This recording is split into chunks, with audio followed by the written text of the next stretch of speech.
Hey everyone, this is Miguel, the Movie Encyclopedia, signing in for a new review. Today I'm going to be tackling Pixar's first and possibly only animated film of 2021, Luca, starring Jacob Tremblay and Jack Dylan Grazer. The movie follows new friends Alberto and Luca, played by the stars Jacob Tremblay and Jack Dylan Grazer, two fish people who turn human when they become completely dry, who travel to the human city of Porto Rosso on the Italian Riviera, where they spend their summer learning about human culture and just having fun as normal kids. Luca is Pixar's first attempt at a slice of life coming of age story in the style of storytelling perfected by Studio Ghibli. Sadly, the movie lacks the originality and the deep themes that make Studio Ghibli and some of the more recent Pixar films so iconic. However, the movie has so much of Pixar's signature heart and humor that it makes it a perfect film to watch this summer. The story itself is a love letter to Italian culture and the Italian Riviera, wrapped around a coming of age story that just so happens to star two mermen. The film feels like it takes story elements from several classic animated films like Ponyo and The Little Mermaid. However, what makes this movie stand out is really the heart and humor of its story. The movie is absolutely hilarious, like all great Pixar movies. The literal fish out of water jokes of this movie, mixed in with a humorous look at late 20th century Italian culture, makes this movie very funny to watch. As far as for the heart of Luca, that's thanks to the great characters and fantastic voice acting of the film's cast. Jacob Tremblay's Luca is a shy and nervous boy who is so passionate about his dreams to explore the mysteries of this world, while Jack Dylan Grazer's Alberto is brash, enthusiastic, and adventurous, but with his own insecurities like Luca, and learns his own lesson in letting go and how to be a true friend. The human friend Julia was a bit of a surprise in this movie. Her personality mixed honestly the best of both children, specifically the boys Luca and Alberto. She has Luca's curiosity and Alberto's enthusiasm, but she is also kind and loyal and proves to be the strongest friend of the trio. The bond between these three characters and the coming of age journey they all go through surprised me so much with its sweetness and unbelievable amounts of heart and love.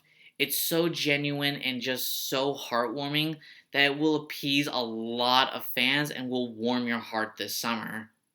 Sadly, that's about as deep as this movie gets. It lacks a lot of the shockingly strong themes of recent Pixar movies like Coco, Inside Out, and Soul. Those movies took simple and easy to understand stories and then completely blew audiences away with its deeply layered themes that were both inspiring for children and adults. Luca had none of that. But that's really my only complaint towards this movie. Everything else is pretty much great. The movie is funny, the movie is charming, hilarious, and it features gorgeous animation. That's another thing that's really incredible. The animation of this film is brilliant. Utilizing a similar animation style to the Pixar short La Luna, also made by the director of this film, Enrico Casarosa. This movie is absolutely gorgeous to watch as the movie ditches away the photorealism of previous Pixar movies and really focuses on a very artistic style with the characters looking more animated and less photorealistic. Don't get me wrong, this movie still has a lot of the great, I would say, shading techniques and photorealistic elements of recent great Pixar movies. But what really makes this movie great is how artistic it looks and how it tries to go for a more surreal look that merely makes the animation of this film so unique compared to other Pixar movies. Luca, at its core, is very much a B-list Pixar movie. For all of you who don't remember, I tend to rank Pixar movies in a list A, B, or C. A-list movies are for the greatest Pixar movies like Finding Nemo and Coco. B-list is for Pixar movies that are good but not great, like Monsters University and Brave. And then C-list is for the absolute worst Pixar movies, of which there's only one film, Cars 2. This movie, Luca, is 100% a B-list Pixar movie.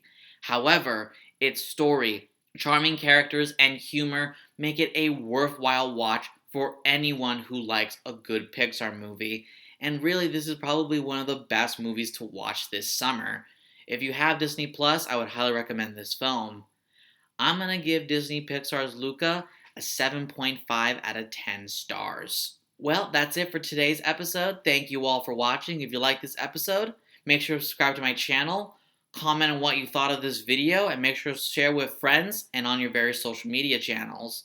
Make sure to follow Miguel the Movie Encyclopedia on Facebook, Instagram, and Twitter to get updates on new episodes and geek culture news.